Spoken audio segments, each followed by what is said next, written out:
Hello everyone, सभी को मेरा नमस्कार। मैं विकास कुमार आपका स्वागत करता हूं बीएमक्यू सीरीज में। क्या हालचाल है भाई आप सभी के? उम्मीद करता हूं दोस्तों सभी बढ़िया में होंगे, मज़े में होंगे और अच्छे से अपनी पढ़ाई को कर रहे होंगे। आप देख पा रहे हो कि अपन ने एक सीरीज चालू की है बीएमक्यू सीरीज, जिसका मतलब है बेस्ट मैथ क्वेश्चन। और किसके लिए? एसएससी और रेलवे एग्जाम्स के लिए। क्योंकि आप सभी जानते हो कि एसएससी और रेलवे दोनों की एग्जाम टीसीएस कंडक्ट करवाती है, तो दोनों ही एग्जाम्स में सेम पैटर्न के क्वेश्चंस आपको देखने को मिलते हैं। तो आप चाहे एसएससी की तैयारी कर रहे हो चाहे रेलवे की तैयारी कर रहे हो, आप दोनों के लिए ये चीज़ें इंपॉर्टेंट है। तो आपको करना क्या है? तो आपको जैसे ही ये अपने पास बीएमक्यू सीरीज के जो भी क्वेश्चंस हैं उनको एक अलग से कॉपी में नोट करते रहना है और उनको बार बार रिवाइज करते रहना है। क्योंकि आप सभी जानते हो कि आपके पूरे पेपर में 3 से 4 क्वेश्चंस को छोड़कर बाकी क्वेश्चन नॉर्मल देखने को मिलते हैं। और ये 3-4 क्वेश्चन को यदि आप अटेम्प्ट नहीं करके आते हैं या आप गलत कर देते हैं तो आप क्या हो जाते हो? मेरिट से बाहर हो जाते हो। तो जैसे मैंने लिखा है कि मैथ में फुल मार्क्स आपको लाने हैं, तो ये भाई साहब इनकी मेहनत तो करनी पड़ेगी, इनको सीखना ही पड़ेगा। आपके पास अदर कोई ऑप्शन नहीं है। तो आपको करना क्या भाई साहब? जैसे ही आपको क्वेश्चन बोर्ड पे देखे पहले खुद से सोल्व करना है और फिर कमेंट बॉक्स में जरूर बताना है कि आपसे सोल्व हुआ या नहीं हुआ, तो कितना टाइम आपको लगा। मैं आपको साथ साथ में बेस्ट अप्रोच भी बताऊंगा और कॉन्सेप्ट भी बताऊंगा। तो इस सीरीज को लास्ट तक यदि आपने फॉलो किया तो मैं गारंटी देता हूं आपके फुल मार्क्स आएंगे। जिस दिन पेपर दे के आओ उस दिन मुझे मैसेज करके बता देना कि आपके मार्क्स आए या नहीं। ठीक है भाई? तो आज का पहला क्वेश्चन आपके सामने है, हाँ तो सोल्व कीजिए भाई साहब। तो पहला क्वेश्चन आपके पास में देखिए, ये है अपने पास में क्वेश्चन, देखिए और एक बार से खुद से ट्राई करें भाई, है ना। और आपको यदि वीडियो पसंद आए तो लाइक ज़रूर करें और अपने दोस्तों के साथ में शेयर भी करें और चैनल को सब्सक्राइब भी करें। देखिए, कक्षा 11 की एक मध्यवर्ती परीक्षा में 42% छात्र गणित में अनुत्तीर्ण हुए, 54% छात्र भौतिकी में अनुत्तीर्ण हुए, 48% छात्र रसायन विज्ञान में अनुत्तीर्ण हुए। तीनों विषयों में केवल 10% छात्र ही अनुत्तीर्ण हुए। 20% छात्र भौतिकी और रसायन विज्ञान दोनों में फेल हो गए और 15% रसायन विज्ञान और गणित दोनों में फेल हुए। 18% फिजिक्स एंड मैथमेटिक्स दोनों में फेल हो गए। केवल 2 विषयों में अनुत्तीर्ण होने वाले छात्रों का प्रतिशत कितना है? क्वेश्चन जितना ही आपको बड़ा देखने को मिल रहा है उसका आंसर आप देखोगे तो क्या मिनटों में आ जाएगा। मिनट भी नहीं लगेगी भाई, 20-25 सेकंड में आप इसका आंसर निकाल सकते थे। कैसे? देखिए एक बार। अब देखिए, अपने पास 3 कैटेगरी। एक तो अपने पास कैटेगरी कौन सी है भाई साहब? मैथ्स है। दूसरी अपने पास कैटेगरी कौन सी है? फिजिक्स है। तीसरी अपने पास कौन सी है? केमिस्ट्री है। तो ये क्या बोल रहा है? 42% छात्र तो किस में? मैथ में फेल हो रहे हैं। दूसरे अपने पास कितने? 54% किस में? फिजिक्स में है। और 48% अपने पास में किस में है? केमिस्ट्री में।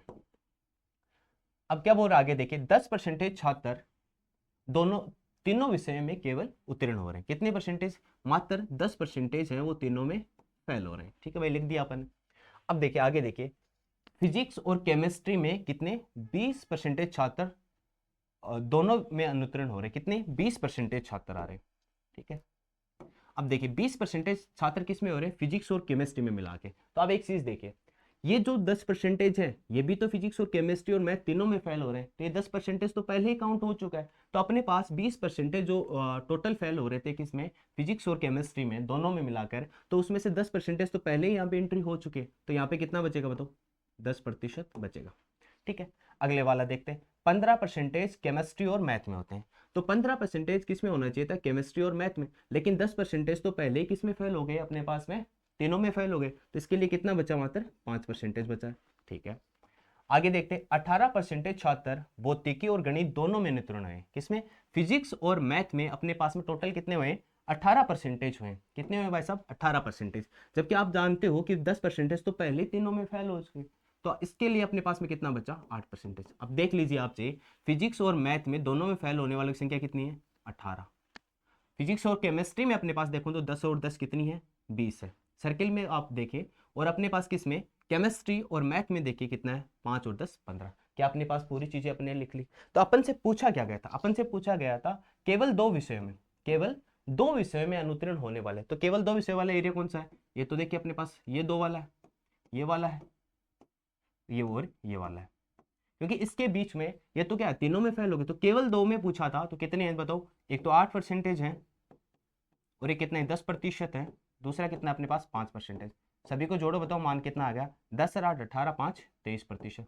देखिए क्वेश्चन कितना बड़ा लग रहा था। और आप क्या देखिए, ये तो आपको समझाने के लिए, वरना डायरेक्ट आपको करना क्या था, तीनों के दिनों में से माइनस करना था। 20 में से 10 माइनस करोगे, बताओ कितना आएगा, 10 आता। ठीक है, फिर 20 में 15 में से कितना माइनस करो, 10, तो कितना आता, 5 आता।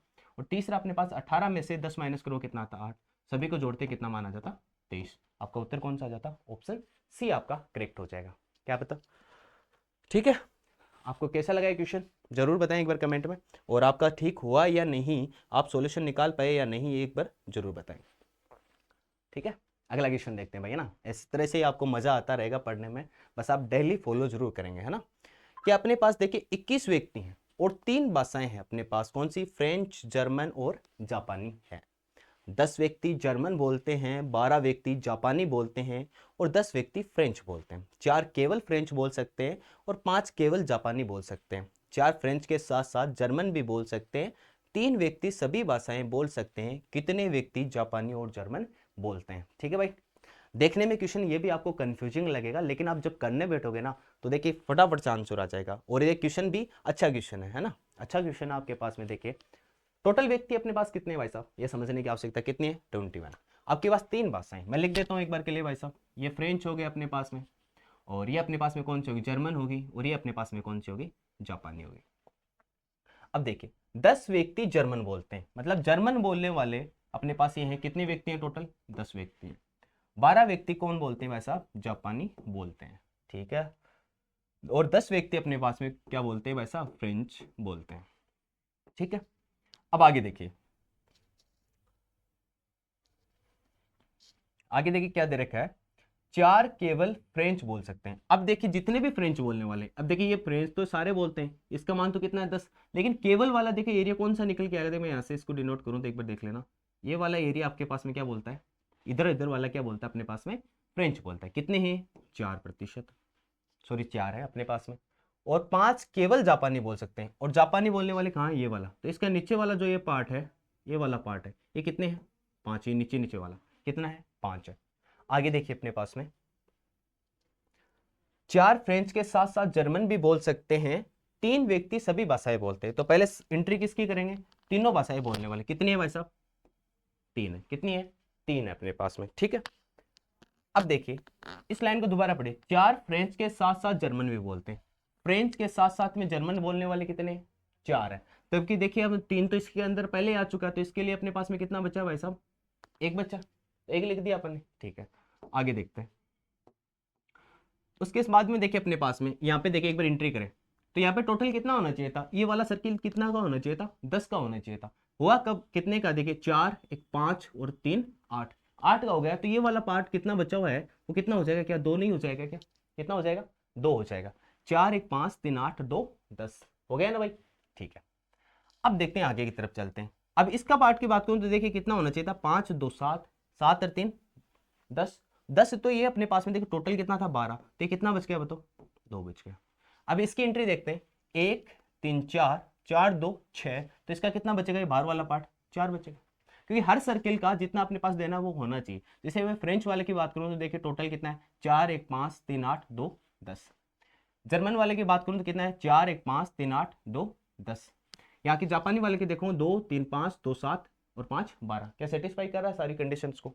अब आगे देखते हैं, अब पूछ क्या रखा हमने, कितने व्यक्ति जापानी और जर्मन बोलते हैं, कितने व्यक्ति जापानी और जर्मन बोलते हैं। इसके आगे यदि केवल लगा होता तो अपने को कौन सा पार्ट बताना होता, मात्र ये वाला पार्ट बताना होता, जो कितना होता, 2। लेकिन अपने से क्या पूछा गया है, जापानी और जर्मन दोनों बोलने वाले कितने।